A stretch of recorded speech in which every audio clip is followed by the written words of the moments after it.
How you guys doing? Good. We asked for your grace because we just got back a week ago, so hopefully this all makes sense. How was the food? You guys like the food? Good spices on it or something? Yeah. So I want you to imagine for a second. So you guys probably are still hungry because it wasn't a whole lot of food. And after you leave tonight, you could go to the grocery store, you could go to your kitchen, you could get something else. But just want you to picture for a second that you didn't have another option. That this was your food for the day, and day after day, this was your food. And also, what if you were in that situation for 23 years, since the starting of Kakuma Refugee Camp, that day after day, this was your reality. And just think about that for a second of what impact that would have on your life. Yeah, so you guys get the point, right? But since we have access to food here, we decided that we would still serve you guys more since we already have other things. But I think you guys kind of get the message of what we were trying to portray. So you guys can go ahead and bring out that food. It'll be coming to your tables. A staff member will be bringing that out.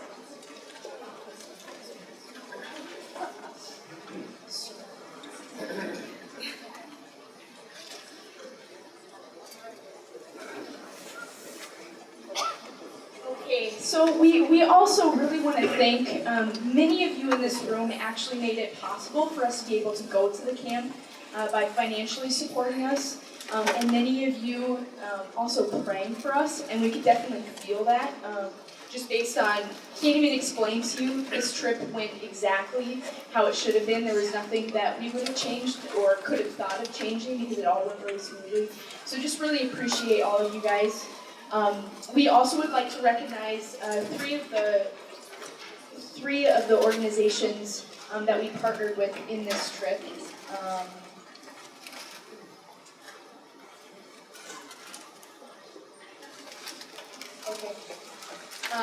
The International Association for Refugees. Michelle and I traveled together with Tom Alvinson from IAFR. IAFR is in several different countries. Their main goal is really strengthening and empowering refugees within the camps, especially through the local refugee churches. And really without the help of IAFR, I'm not sure if it would have been possible for us to be able to get into the camp. Because there's a lot of kind of connections that you have to make. You have to kind of know somebody who knows somebody who gives you permission to be able to come in. So we're super grateful for Tom, not only by providing those connections, but also the wisdom that he provided to us continuously as we're walking with him through this trip was super helpful. Also, another organization was NCCK, National Council of Churches in Kenya. They were incredibly helpful. They hosted us within the camp, so we stayed within their headquarters, and they fed us, and they showed us around the camp, they gave us tours, introduced us to the UNHCR staff within Kakuma, also in Nairobi, and other connections. So super helpful. Again, it wouldn't have been possible without that connection, I don't think. And then also the United Refugee and Host Churches. That is an organization that is essentially a partnership between a lot of the different churches, refugee churches as well as host churches within the area.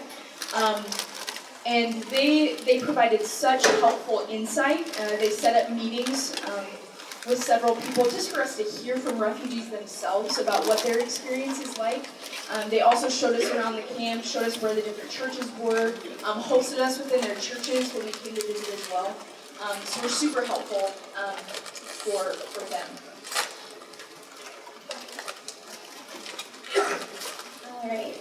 I know most people in this room have probably worked with refugees or have a little bit of an understanding of refugee resettlement and things, but we thought it would be helpful to start with a little background information because, again, remembering that our experience with Kakuma is one experience which has similarities with other refugee camps as well, but is also kind of unique. So we wanted to kind of frame the discussion in a larger context.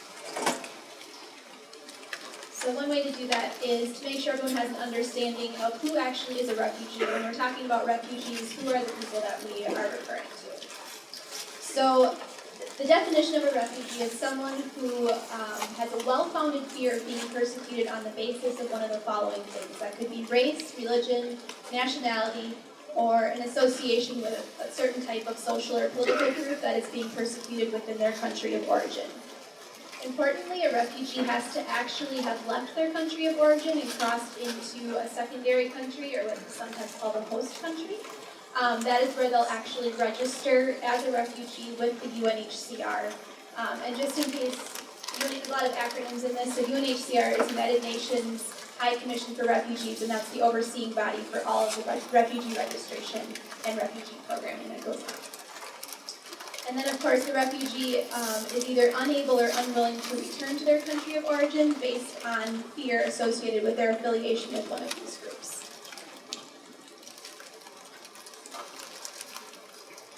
To put this into a little bigger context, even by the end of 2014, the UNHCR put out a report saying that there were 19.5 million refugees worldwide.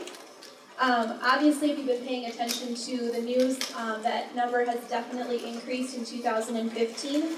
The one that's getting the biggest attention, of course, is Syria, with refugees in lots of different camps, but also now really seemingly taking matters into their own hands and saying, I'm not going to live that way, and going up into Europe to various different countries. We've been seeing a lot of refugees coming in. Another particularly pertinent conflict in terms of Kakuma is the issue in South Sudan. South Sudan was created in 2011. Prior to that, it was just the country of Sudan, so now it's been broken into two. I think a lot of people thought that would solve some of the problems there, but about a year or two into that, there was a lot more violence that started erupting. And you'll see on a map in a little bit, but the location of Kakuma within Kenya is very close to the border of South Sudan. And historically, there have been a lot of Sudanese and now South Sudanese that are in Kakuma. And then finally, there's ongoing protracted conflicts in places like Somalia, Burma, Democratic Republic of Congo that continue to generate refugees today. So if you take that 19.5, or even rounding up to 20 million refugees, and you include asylum seekers as well as internally displaced persons, an internally displaced person is someone who hasn't actually left their country, but has had to flee their home within that country to a different city based on violence and persecution that's been happening. If you put all of those people together, you have 50 million people around the world living outside of their homes. So this is clearly a problem that extends far beyond Kenya, but again, that's was what we were lucky enough to kind of see firsthand. So when we talk about refugees, the UN really talks about there being three options for someone who has fled their country. The first one, and this is the one that's preferred by the UN, is what's called repatriation. And that's basically saying that you go to a refugee camp for a little while, maybe a couple years, and the hope is that the conflict that you fled would eventually end so that you could go home. So obviously that's really the preference for refugees as well. They would like to be home. But as we were talking about in the previous slide, there's lots of conflicts that have been going on for a long time and seemingly will continue to go on for a long time. So this is not a very, good option for most refugees. The second option would be local integration, and that would be a system where the country that refugees have fled to has allowed those refugees some type of temporary status, basically to maybe work in the country, be self-sufficient. They're not becoming necessarily citizens of that country, but they're able to be functional in that country and take care of themselves and not necessarily living in like a camp situation. That's also not very common for refugees, but it has happened in a few places, a few different countries in the past. The third option, of course, would be then resettlement, which is what Ministries does. What's really important to note, though, is that less than 0.5% of refugees worldwide are ever resettled. So it's a very unlikely option as well. And even if you have the ability to be resettled, you're waiting a very long time. The average number of years would be 16 years in a refugee camp. Jessica and I met people who have been in camps for 25 years. So that's almost as long as I have been alive. So that's really, it's really humbling to hear those things. So this information I'm just going to go over very briefly because it's available online, but I think a lot of times people are curious to know, how do people actually get selected for resettlement? A lot of this, we had a really nice conversation with some of the UNHCR staff, both in Nairobi and then in Kakuma. Basically, they're looking for the most vulnerable people, which is interesting because you could look at every refugee and certainly see some aspect of vulnerability. That's why they're in that situation. So I think they have a very difficult job. But they have 6 categories that they would try to put people into based on the stories that they have, persecution, or the vulnerability that they would display if they were to stay in a camp rather than being in a resettlement situation. So those are the 6 categories. The UN has an entire booklet or pamphlet, whatever you want to call it, online if you wanted to Google that and look into it more and figure out a little more specifically what all of those are. Importantly, one of the senior protection officer in Kakuma told us, resettlement is not a right. And I didn't go into this thinking that it was, but hearing the person who makes the decision say that really puts things into perspective, because you see where people are living, and you know they don't have a right to be living like that, but this option is for so few people. I mean, a couple thousand people each year from Kakuma are resettled, so it's an extremely small number. One of the women we spoke to, a Sudanese refugee, was just talking about the complexity of resettlement and how you open a case and years go by, you don't know what's happened to your case, you don't know if someone lost it, you don't know if you've been denied or rejected for years. And she just said, I think the embassies have become sick. And she's referencing the embassies like the US and Canada and Australia who are taking a lot of refugees. And it's her reaction to not understanding, why would this take so long? Why would someone leave me in this situation to live? So this 4th option doesn't exist really in the UN, but it's the way I've tried to kind of understand what the reality is for our families. Because for me, the 4th option is where most families end up, and the 4th option is living in a refugee camp. There's just over and over we heard again how families and individuals just said, I just feel stuck. I don't know where to go. I don't know if I should go home. I don't know if I'm going to get resettled. I don't know if being here is the best place for me. And the whole idea of the camp is supposed to be temporary. I mean, the UN says it's temporary, the governments that host these camps would like it to be temporary, and I don't think there's anyone who would prefer it to be temporary more than the refugees actually experiencing this. But you have to ask, too, the questions of, really how long is temporary? How long is something temporary until it's not anymore? So that's something that really struck me when I was looking at kind of the framework of the options that are available to refugees, but then in reality what a lot of our families really are experiencing. So a lot of what the UN does, just overall, but also in particular in regards to refugees, really the UN has the ability to do what the host country allows it to do. So I wanted to just briefly talk about the Kenyan response because, as we talked a little bit about, the Kakuma Refugee Camp has existed for about 23 years.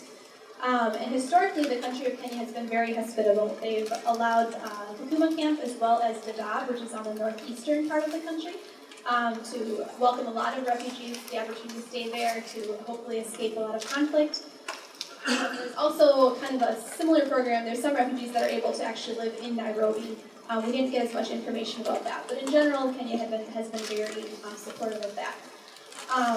Currently, integration, that second option that the UN lists, is not an option in Kakuma, so there's not a way for a refugee to leave the camp and then have some type of work permit or something that would allow them to move freely around the country. They are not allowed to leave the camp area. Unfortunately, too, some incidents that have occurred in the past couple of years have contributed to this kind of sense of fear within just kind of the Kenyan population. Certainly in regards to the terrorist group Al-Shabaab, so a couple different attacks that have happened in the last couple of years.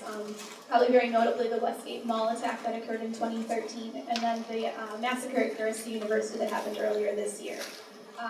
There's also the presence of Kenyan defense forces in Somalia, again trying to kind of combat that tension there. And there's also increased insecurity in the Dadaab camp, which is actually on the border of Somalia. So we just got a lot of commentary from NGO workers, from UNHCR, even from refugees, that there's kind of some tense situations there. And the idea of refugees is starting to become synonymous with insecurity, which is really too bad. There's also kind of more of a trend of the Kenyan government wanting to be involved in the process of refugees. Historically, the UN has kind of done all of that work, but Kenya's been more interested now, just presumably because of security concerns. So that's something that's changing in the country. And the Kenyan government has also stated that they have a goal to repatriate 300,000 Somalis by 2019. No country can technically force any refugee to repatriate. It would have to be voluntary. But there's lots of different dynamics there, so it's just knowing that that's kind of the goal of the government at this point. That can add a lot of tension and uncertainty for the refugees in the camp. To give you a little perspective here, on the left is a picture, or kind of a map of Kenya, showing you up in the top left corner where Kakuma is, so you can see just how close it is from the borders of South Sudan and Uganda. The Dadaab camp is more on the right side there, next to Somalia, kind of the northeast corner. So that gives you kind of a picture there. And then on the right is actually a picture of the camp. It's one big camp, but because they continue to add on to it, there's Kakuma 1, 2, 3, and 4. And then within each of those 4, there are blocks and zones that further kind of divide things up, so you can, just for purposes of location. And it should be, I just wanted to note too that different ethnicities live by each other, so it's not segregated by anything. There could be a Congolese person living next to a Sudanese refugee, so it's very much integrated in that way. So as you maybe have gathered in what we've talked about so far, the structure in a camp is really, really complex. If you kind of start at the top with international agencies like the UNHCR, and then IOM, which is the International Organization of Migration, which coordinates medical and flights for our families. They're kind of the overseeing body. But they have a lot of what's called implementing partners, which are a lot of different NGOs. So NCCK, which is the NGO that hosted us, they are an implementing partner for building shelters in Kakuma. There's Lutheran World Federation that works on education, and there's a couple other agencies as well that each have like a particular role within the camp. So they're actually implementing and partnering with the UN to provide services to refugees. You also have the local government, which we just talked about, so in this case that would be Kenya.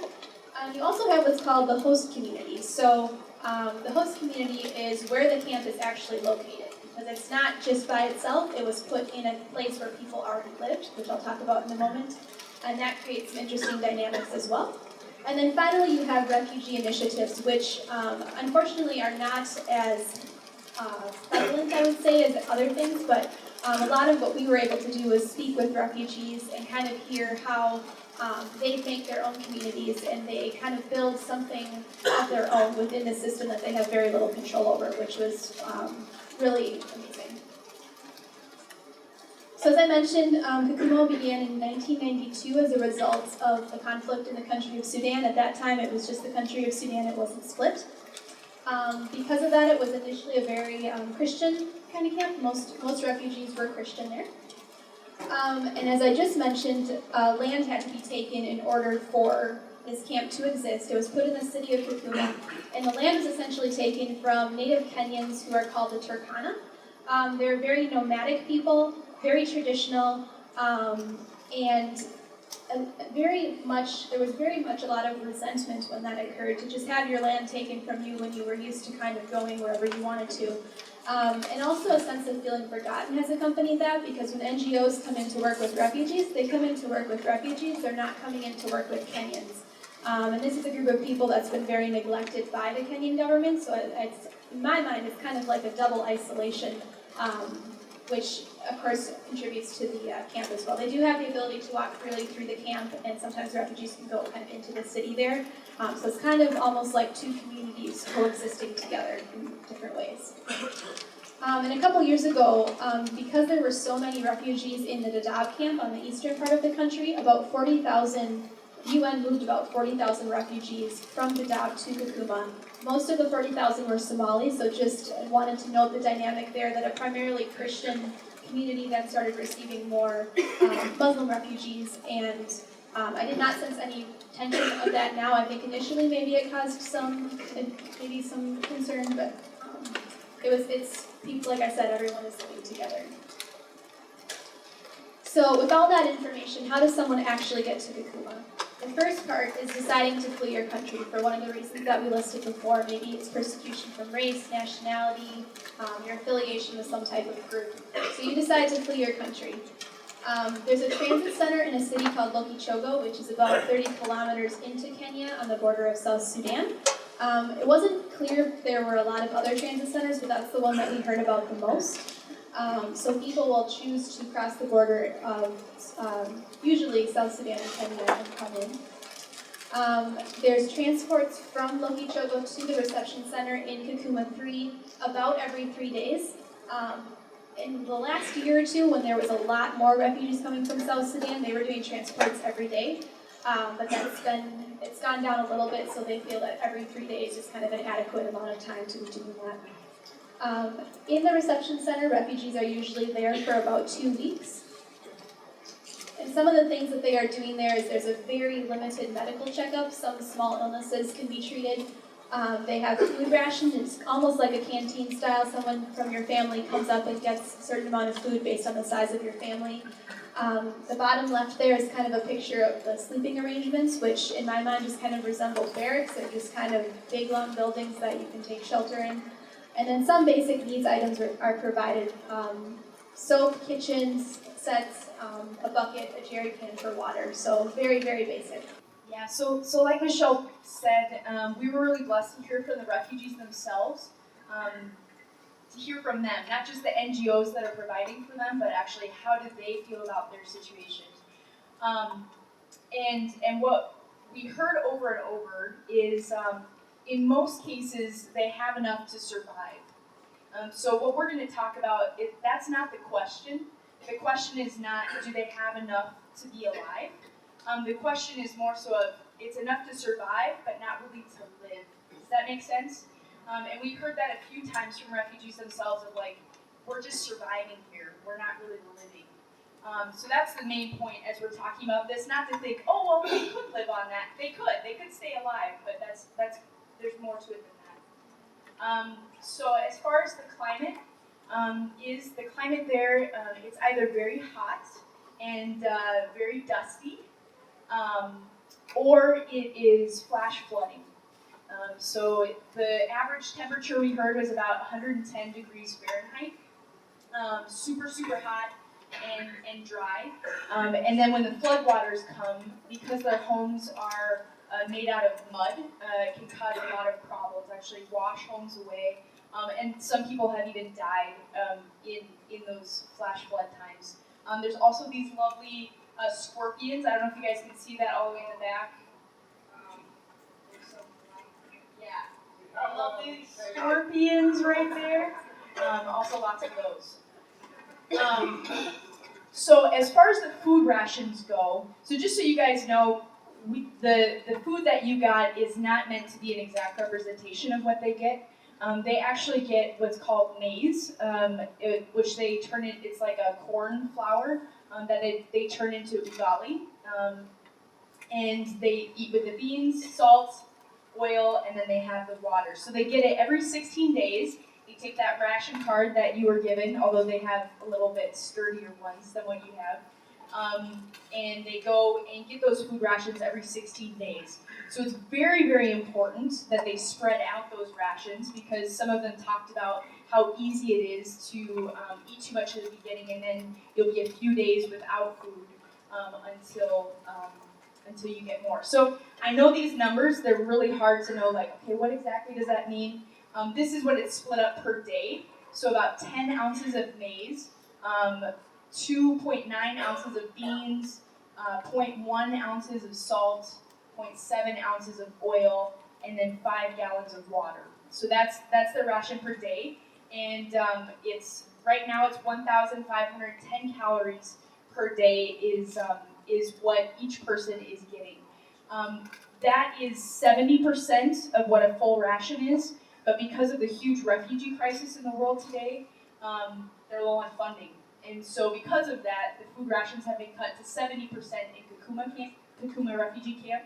I believe it was sometime last year that it was actually cut to 50% of that full ration, which probably ended up being about 1,000 calories per person per day, what they were living on during that time. So again, yes, you can survive on 1,500 calories, but you're still hungry. Your body still needs more. And these are also, if you think about it, corn, flour, and beans are your primary nutrition. That could be, that's kind of rough. They also get, as you got that $1 as you came out with your water bottles. They get 100 Kenyan shillings, which is about the equivalent to $1 right now, and they get that per month to buy other things that they might need.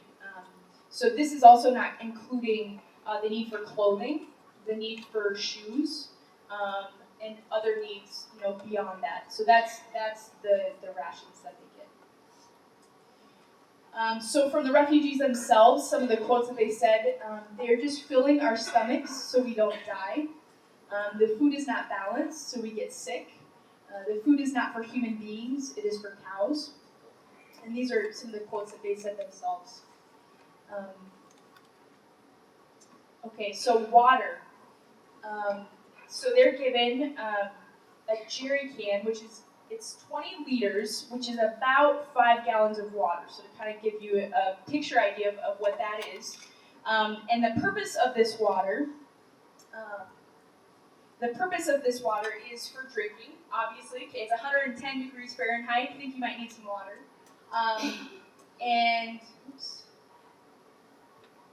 So that's for drinking, that's for washing yourself, washing your clothes, that's for cooking, washing your dishes, any other uses that you would have. That's the full extent. So again, I know it's kind of an abstract concept because we don't divide our water like that. We have running water, right? We just turn it on. How much do we use? I don't know. So we found on a website, average American shower is about 8 minutes. And in those 8 minutes, you use about 17 gallons. So this is 5 gallons. You use about 17 gallons of water for an average American shower. So hopefully that gives you an idea of how much that is. One Somali refugee said, "We do not have enough water. Sometimes we go to get water, but we have to wait for 2 more days because sometimes it runs out. And some people aren't even able to wash themselves." Okay, so education. This is a school that we were able to visit. Huge blessing to be able to see inside the classrooms, what that was like. 65% of refugee children are able to attend primary school, so that's through 8th grade. Only 2% of refugee children are able to attend secondary school. So that's 9th through 12th grade, essentially. So only 2% because there's only 4 secondary schools within the camp. And average classroom is about 150 students per 1 teacher. So a lot. So this is an example of a classroom. We actually couldn't get a picture with all the students in it because there were so many kids there. There's also a very low attendance of girls. This is for a number of reasons. We met with I forget what his title was, but he was in charge of education with the UNHCR. And he said the reason for that is in some cultures, the role of the girl is very important in all the cooking, cleaning, all of those things. And so she's expected to, if she goes to school, she also has to do all of those things within the home. So because of that high responsibility, it's too much for them to handle. We also heard about a lot of forced marriages happening, and we saw this within this school where the first grade class, there's 600 students. The 8th grade class, there were only 70. So started out first grade, there's 600 girls. 8th grade was only 70 girls. And when you go through the different grades, you see that at 5th grade, it just drops. So it's about the same all the way through 4th grade, and then 5th grade, it all of a sudden, it drops a ton, it drops a ton. So the explanation behind that is, partly could be, they moved to a different school, things like that. But when you have families in desperate situations, and when in many of their cultures, when you marry your daughter off, the husband pays the family for the dowry for the daughter. And so when you have families in desperate situations, that's one less mouth to feed, and that's also a small source of income. So we saw that where 5th through 8th grade, drastic numbers going down, and largely in part due to forced marriages that were happening. And that was something that continuously through our meetings with refugees, that was one of the things that bothered them, that they were upset about, was the forced marriage issue that was happening. Another quote from a South Sudanese refugee, if there is no food, the children stay home from school. So sometimes when the rations run out during that 16-day period, then they also will be staying home from school, which is logical. And all of these bullet points, by the way, that we're going through, these are the main concerns that the refugees themselves brought up, these categories. Safety. One woman said, "I fear the nighttime and I don't sleep." The refugees came here because of insecurity, but the same issue is here. When a crime has been committed against you, it is better to keep quiet than report it to the police. There are several police stations within the camp, but because of corruption and because of, with many of the Kenyan police, a low view of refugees, that the police are not actively seeking to protect the refugees themselves. So repeatedly we heard refugees say, in order for us to get any help, you would have to pay a bribe.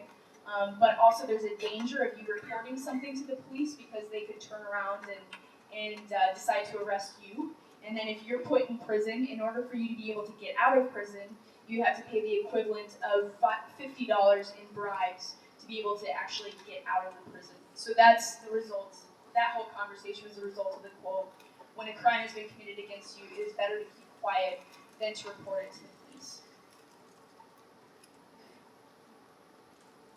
Shelter shortage. So kind of how the shelters work is, so as you heard, they first go to that reception area and they're there for a couple weeks while essentially they're being processed, kind of. And then they're given a plot of land where they have these temporary shelters. And then once there is a shelter available, then they're given the roof and they're given the wood structures that go within the mud. And then they're responsible to build the mud bricks to essentially build the house. But right now there's a huge shortage on shelters. One, because of the huge financial, because of the huge refugee crisis, that there's a shortage in finances. And two, because there's so many refugees. So one reason for this is new arrivals. So new arrivals, as well as you have families that have been there 10, 15, 20 years, and their old shelters, their old homes are getting worn out and need to be replaced. So as a result of all of that need, they said that they're currently only able to provide 60% of the need for shelter. So that's also why International Association for Refugees, they raised some money to be able to provide additional shelters. I forget what the amount was. So they donated $3,000 worth for shelters. That's what this picture over there to the left is. So healthcare. Quote from a Burundian refugee: "It is not easy to get treatment. Even with malaria, it is hard to get medicine. If you have a serious illness, then they delay you until you get very sick." In Kakuma, we were told all these sorts of things before we left, and the dangers of going and all those things. And one of the things that they had mentioned is there's a lot of malaria in this area, and there's a lot of malaria where it's resistant to medicine within this area as well as several other diseases. Another quote: "The medication you're getting is not medicine. We are only given painkillers and flu medicine." So that's kind of their feelings about the healthcare. Again, it's not because NGOs or UNHCR don't care. It's because there's such a huge need. I mean, you heard the numbers earlier. There's about 20 million refugees in the world. So it's not because they're working very hard to do their best to provide for these families, but that's the situation. Employment challenges. So as you heard, refugees within Kenya are not allowed to work within Kenyan society. They are able to work within the camp, but there are rules about how much money they can make. So they are not able to make more than $150 per month. That's the rule that they can't make within the camp. And we heard that, so the jobs that exist would be if they worked for one of the NGOs, what we heard from one of the NGO workers that the payment for a job with one of the NGOs is probably about 80, am I getting that right? Yeah, about $80 a month is the most that they probably get. There's several restaurants that have opened up or different businesses within the camp. Sometimes it's because they get that plot of land and maybe they know of another relative who has a different plot of land, so they sell that plot of land to somebody else and use that money to be able to start a business. So that way, even though they're living in a cramped quarters with some other relative or friend that they know, that's a way of essentially using a little that they have to start something. There's also, on the back table, there's a book called Refugee for Life. Really recommend that book. It was also written in conjunction with International Association for Refugees. That book, the author talks about how those initial kits that they got, I don't know if you caught that from what Michelle had said, they get like a kitchen set, a blanket per person, a mat, different things like that. And so what he had done as a refugee was he was with a group of like 10 other single guys, something like that, and they sold like 9 of their kitchen sets and used just the one, or they sold, they got rid of 9 of their blankets, so they just had one blanket, and then they used that to be able to start something. So that's kind of, hopefully that gives you a little bit of a picture of what that looks like. It's very challenging to get any source of extra income. But one quote on here, we are not lazy or careless, but because of our location, we cannot look for money somehow. And employment here is bad. You work for a month and get $40, and then they say the money you will get in the bank, so we could wait for 3 months to get the money in the bank. South Sudanese women. Okay, so let's turn that overview. So those are the basic surface level kind of struggles that you see kind of on the surface. Yeah. So everything we just talked about, definitely a lot of challenges with all of those things. Personally, I feel like I was even more affected by what we've kind of called these deeper struggles. As Jeff said, what we talked about really isn't a life that you can really live, but it is enough in some regards to survive. So what really stuck out for me more is what is the effect of that, day in and day out for several years. What is that really, if that is your life? One of the things that we really heard a lot from refugees was the struggle of identity. One man said, "I can't answer my children about their future." He is Ethiopian, married to a Kenyan woman.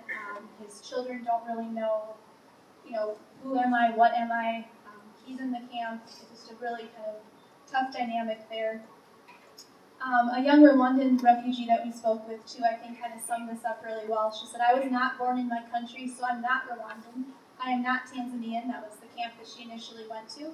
"I am not Kenyan," now she's in Kakuma. "There are many children with the same problem. What will we do if we go back to our country?" So this kind of goes back to very at the beginning when we were talking about the options for refugees and those 3 options, and then this really the 4th one of being stuck and not knowing if you're going to get to go back. And if you do go back, is that home if you've never even been there? You don't know anything about it, but your parents talk about it. Or on the other hand, maybe you're going to leave. Maybe you're going to go resettle in the U.S. or Canada. But then are you an American? Are you a Canadian? Who are you? And that's a really big struggle that not just children, I think, have, probably more so because they've spent a larger part of their, kind of formative years in the camp, but that's something we really heard a lot from people of various ages. A second really big struggle, as you probably have put together too, is this concept of this lack of future and just this not knowing of what is my life going to be like, or is this all it's ever going to be? For some people, that is the reality. So a lot of times people would say Kakuma feels like a prison. It's this open prison. It's not quite as confined as something, with bars on it, but I can't leave. I'm not allowed to go anywhere else unless I wanted to go home, which I can't do because there's a conflict going on there. One Sudanese refugee was talking about the possibility of finding better things for themselves in the camp, and she said, he said, having good chances is like going to heaven, in the sense that it just seems totally impossible to find something that's going to better your situation. Another Rwandan refugee said, we are just here in Kakuma to push time. So really that sense of this very stagnant lifestyle, I can't really plan for the future because I don't know what it's going to look like. Another Sudanese refugee was talking about the government, and they said, if we feel like the Kenyan government looks down on us and stands on our backs, we are not human to them. So that kind of ties into what Jess was talking about with the police presence in the camps that really aren't doing what the intention of that was. Another Ethiopian refugee said, everyone's just waiting for their luck. And we kind of had this sense, and this is something that really kind of struck me too. I mean, there's the push for education because maybe you'll get to go home, maybe you'll be resettled, you don't want to be behind. There also are some vocational schools that people can learn kind of, skills, maybe some carpentry and things like that. But the question then always is, what for? What future am I working towards when I don't know even where I'm going to be tomorrow? So I think that that's something that contributes to this lack of future. You want to plan and you want to be ready to go if you're going, but you don't know when or where or if you are going. And that kind of leads to just this overall feeling of uncertainty that was expressed a lot with the families we spoke with. The third big struggle, and this is something that I think Jess and I more observed than really heard, is the idea of dehumanization. And I think it's pretty obvious why someone would feel that way based on a lot of the things that we've talked about already. One smaller refugee just said, to whom do you tell your problem? And I think that was kind of in reference to the police situation, but also just in general. I mean, how are you heard? How are you validated as a human being in this situation when every day is about survival and you don't really have the ability to plan for something other than that? One Ethiopian refugee just said, I have lost hope. He even talked about going up through, crossing the Sahara, going up to Libya, crossing oceans, just madness basically, trying to get to Europe, knowing how challenging that is and how likely it is that you can die on that journey. And he just said, you know what, I don't have any other options. That's what's looking better to me right now. Also, as we've talked about a lot, there's just a lot of insufficient resources, which really, if you can't get what you need, to solve or to cure an illness or something like that, that really is further dehumanizing because you feel like you're not worth that effort, to get better or to feel better. The IRC, a few refugees mentioned in particular, they have the ability to do medical transport. So if someone is really sick, they can take them out of the camp. But they are limited to 4 transports per month. So that's 48 people a year who can be sick enough to be taken out of the camp. And when you put that in perspective of 186,000 people, you can imagine how you would be feeling if you're pretty sick. Your chances are not very good of having that opportunity to get really good medical care.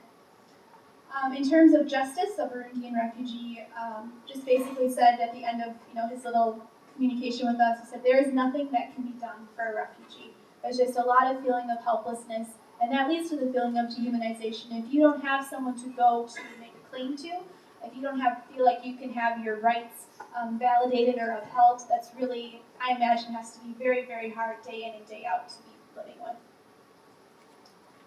A fourth struggle, and also this notion of a categorization as refugee, that's something really interesting that kind of stood out for me, because in our work here, we're talking about refugees in terms of that's their legal status in this country for the first year, and that's what we refer to them as, that's what we teach them, you're here as a refugee, whatever.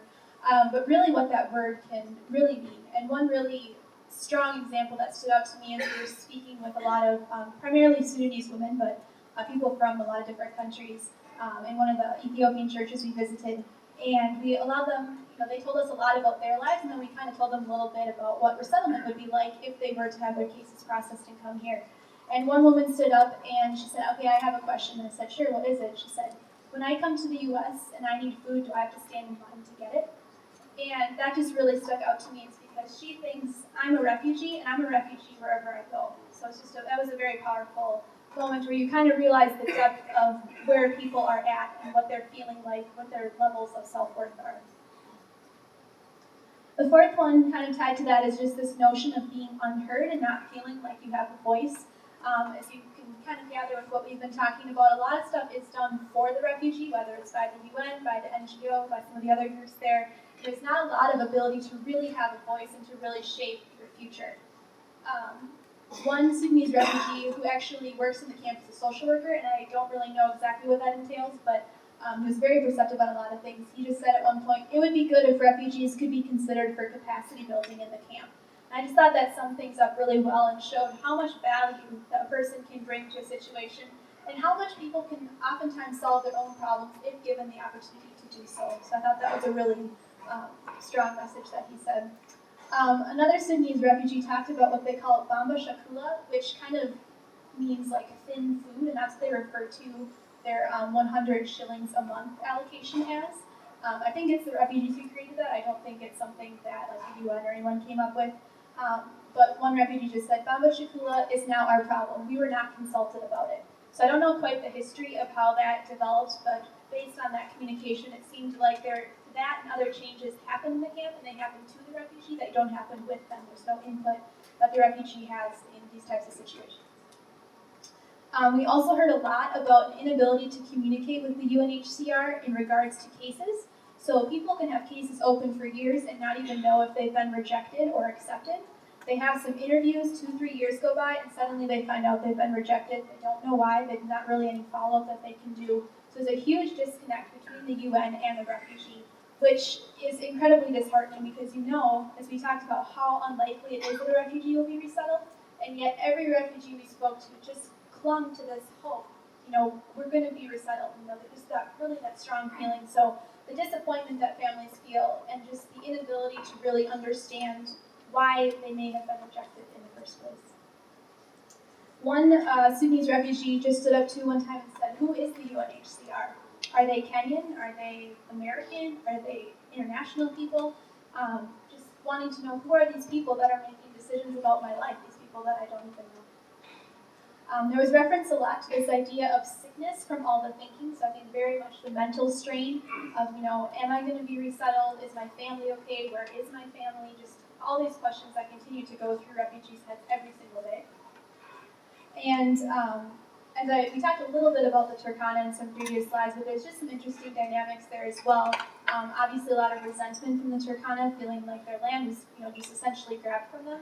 What was really beautiful is they were included in some of the conversations that we had with refugees, and completely unprompted, a Turkana woman stood up and talked about how she felt so bad for the refugees in the situation they were in. And a little bit later, a refugee woman, again, totally unprompted, stood up and said, "I feel so bad for the Turkana because they don't have it very good either." So I thought that was really incredible, that two people suffering for different reasons, but in a very similar situation, had that empathy towards one another. The last one we wanted to touch on too is just this notion of desperation. There's so little and there's so great of a need that leads people to make really difficult decisions. So there was a lot of talk of, prostitution, particularly in results to not having enough, or in relation to not having enough food, forced marriage, alcoholism, crime, and just this kind of repeating over and over from refugees, where will we go next? And I know I keep saying that too, but as I'm sitting there listening to people tell me their stories, that's really what I wanted to know too, because where they're living is not an enviable situation at all. So we talked a lot about kind of the negative piece of things, and all of that is very real and very pervasive.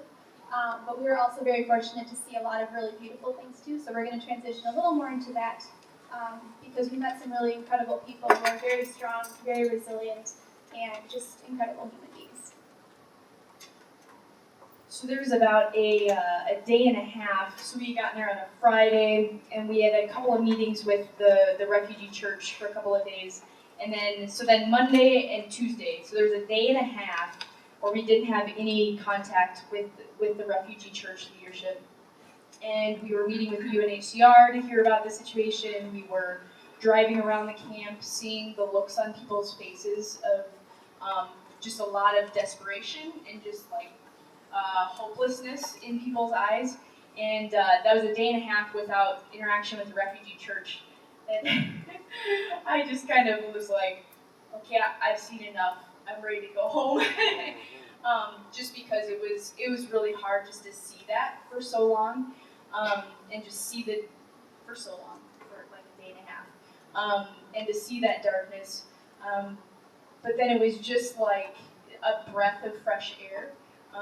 Meeting with the refugee church leadership. Here's some pictures of some of them.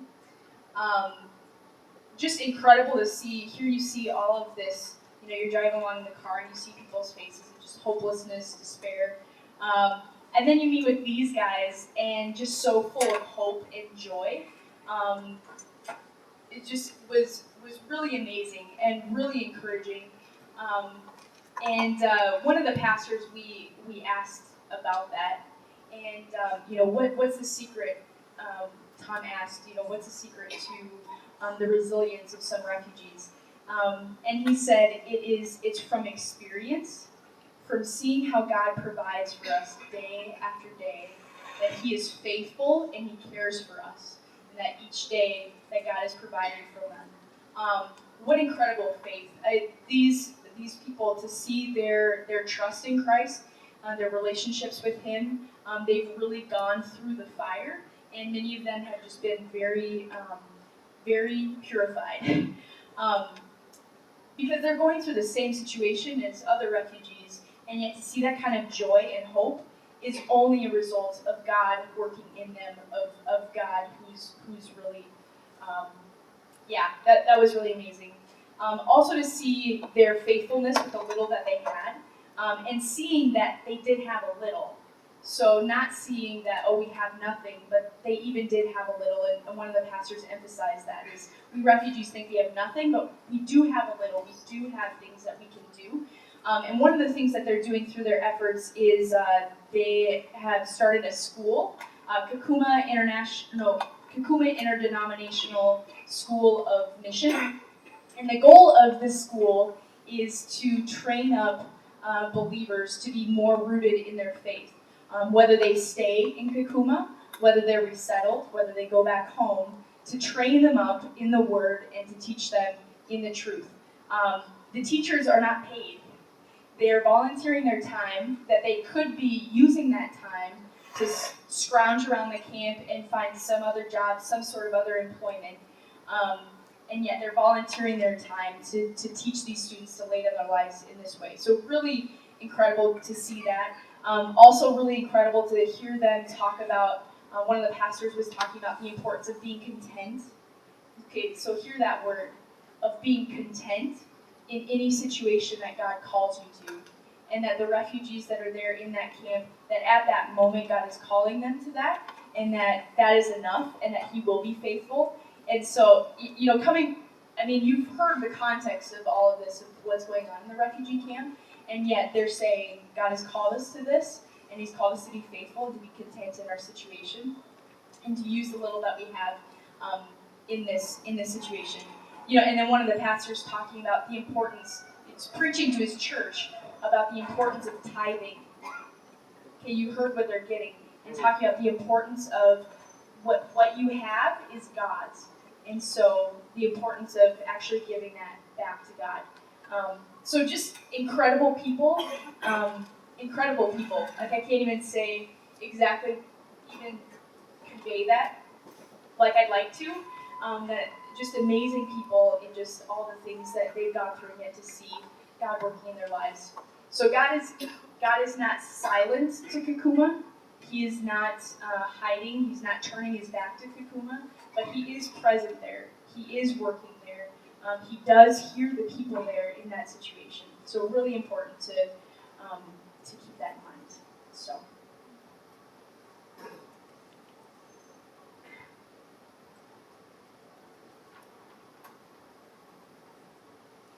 So, I guess, after this experience, I obviously ask myself lots of questions. But as it's kind of relevant for tonight, we've talked a lot about this. We've spent a lot of time talking about the challenges, but also trying to highlight a lot of the beauty that we saw, a lot of just incredible, beautiful people. So how does that kind of change things for us, particularly, the way that we work with refugees who have made it through all of this and who have come here to be our neighbors? So I tried to put that in a couple different words here. I guess, and not always positive, but just things to be thinking about. The big thing that kept coming back to me is just this idea. It's just there's so many complexities. It's really overwhelming, particularly when you're there. I've never been exhausted from thinking the way that I have been when I was in the camp. I literally just fell asleep at night, which never happens. So just the complexities of that, and just the recognition that this is a problem without a solution.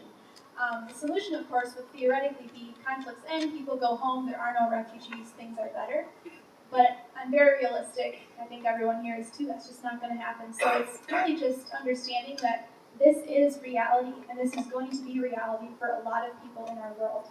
So then when we do have the opportunity to meet refugees who come here, just really how special that actually is. I also have this sense of just kind of reconciling the existence of this totally other world with our own. We were only in the camp for 7 days, but I promise you it felt like 7 weeks because there was so much that we had going on and so much to process and so much different. I have never felt that way before with that much time, with time. It was just very interesting. I also had this phrase kind of stuck in my head that one of the refugees used when they were talking with us, and he just said, this situation, this is unforgivable inhumanity.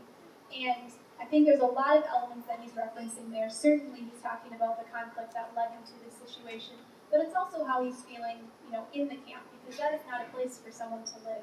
And as Jess said, no one is being malicious about this. The UN is absolutely doing what they can, and so are all of the implementing partners in the camp.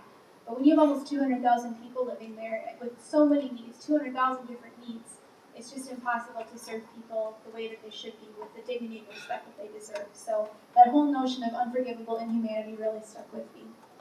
On a more positive side, I think that this experience gives us a much greater appreciation for the struggle that our families have gone through.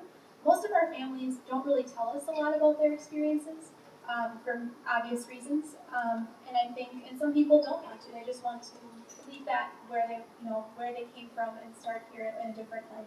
But just remembering, it took a lot of struggle to get to this point. And I think ultimately, again, on a very positive note, just a very strong reaffirmation of the dignity and value that everyone provides to a situation. No matter what's going on, as Jess said, the pastors emphasized, everyone has something to give. And that's maybe not something tangible, but it's something that they can contribute to the world, which is really pretty incredible. So the last thing we'll talk about here is maybe a little more practical applications, particularly for those of you who are part of Refugee Life Ministries teams or are interested in volunteering or just interested in general. Sorry, we're talking a lot. How are you guys doing? Are you awake? Yeah, doing okay?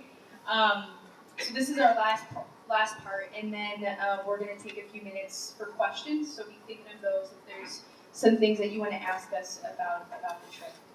So one of the practical applications, so with working with so many refugees coming, I use that term all the time. Refugee, refugee, refugee. Oh, we have all these refugees who are coming. Oh, the refugee family is matched with the church team. You have Refugee Life Ministries. And the way that I've previously thought about that term is what an honor that you have that. Because of all the things that you've gone through, that you deserve respect. Because so in my mind, I've thought the term refugee it's a respectful thing of you've gone through all of this, you've survived, you made it through. That is not the case of how refugees feel about that term.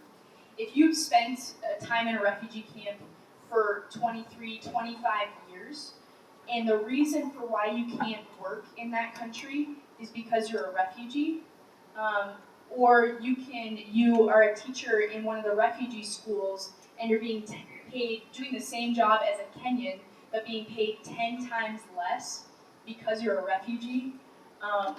When you do not have permission to leave the camp without the Kenyan government's authority because you're a refugee, there's a lot of weight to that word. And so I just want to encourage all of us to not use that term when we talk about our friends who have come here as refugees. There's sometimes, for those of you who are in practical services, so for me, I have to use that term to describe, okay, this is their status when we're applying at the county or things like that. But when I am a friend of someone who has come as a refugee, don't use that term to say, oh, this is my refugee friend, or this is my friend who came here as a refugee. That's something for them to disclose to other people, but never use that term to introduce them. Instead, you can say, oh, this is my friend. Just use some sort of a term like that, because it carries a lot of weight that I didn't realize kind of the significance of that. Also, empowerment. So when you've lived in a refugee camp for 23 years and you've been seen as useless, as like you don't have any value, you don't have anything to contribute, you're just there to take rations, and you're not able to work. So that if you're in that situation for decades and you come out of that, it's really important for us to respond to them in a way of confirming the value that they have. So if somebody doesn't understand how the American system works, instead of us feeling like, oh, I have to teach them, or like, oh, I'm gonna make them know, or like to try to think, okay, how can I make them feel encouraged about the skills and the gifts that they have?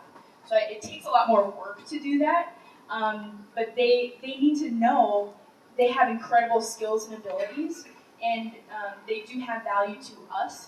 They aren't, worthless. That they have, they have skills and abilities.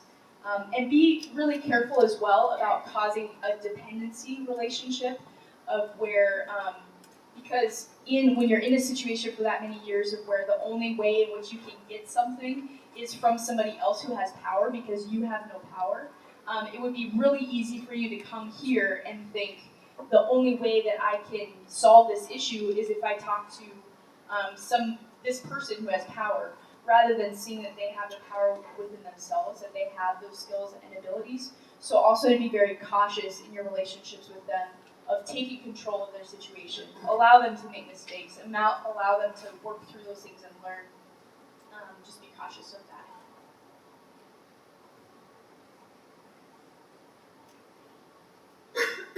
Alright, so the power of doing nothing. Obviously kind of a play on words. And what this kind of, the experience that I had, the most meaningful experiences that we had in the camp were when we did have opportunities to sit down and speak with refugees themselves. We had about 3 opportunities to speak with a small group of refugees from multiple different nationalities, which was also really cool to see that connection across languages, across cultures and everything. And just seeing how happy they were to have someone to listen to them. And of course, Jess and I are, we're taking in a lot of information that's really hard to hear, and we're feeling so grateful that someone would trust us. They have no idea who we are, and we've assured them we're not going to do anything bad with their stories, but they don't know, they don't have to trust us. And to just feel from them that appreciation of like, hey, someone listened to me. And as we talked about a little bit earlier, one of the deeper struggles that refugees have is just that sense of, no one's paying attention to me, I'm just here, and no one's looking. And at one of the sessions we had with refugees at the end, one of the pastors that we had worked with a lot came up to us and just said, you've really done some healing today. And of course, I didn't feel like I did anything. I just took some notes and listened to people talk. But he said, you've really done some healing, and you've really helped people with some of their emotional struggles. And so to me, that was just incredibly powerful. And so kind of the takeaway from that is when you have an opportunity to interact with a refugee family, I actually think volunteers have the best role of all. I mean, us who work at Arrive, we have to go through all these appointments and everything, which are certainly helpful for the families to get them started here. But that really, the power of that relationship and just the gift that is to someone who has felt like they haven't been heard for so long. So I just think that's really important as you go forward working with refugees in that capacity. And the last point we wanted to make is this idea of the story continues. So I kind of went into this experience thinking like, okay, I do resettlement here in the US. I want to know what the other side of this whole story is. What really brings a refugee here? And I think we got some answers on that in terms of, the practical things of, how a case is processed, what the involvement of different bodies are. But just realizing that for the refugee, the story just continues here.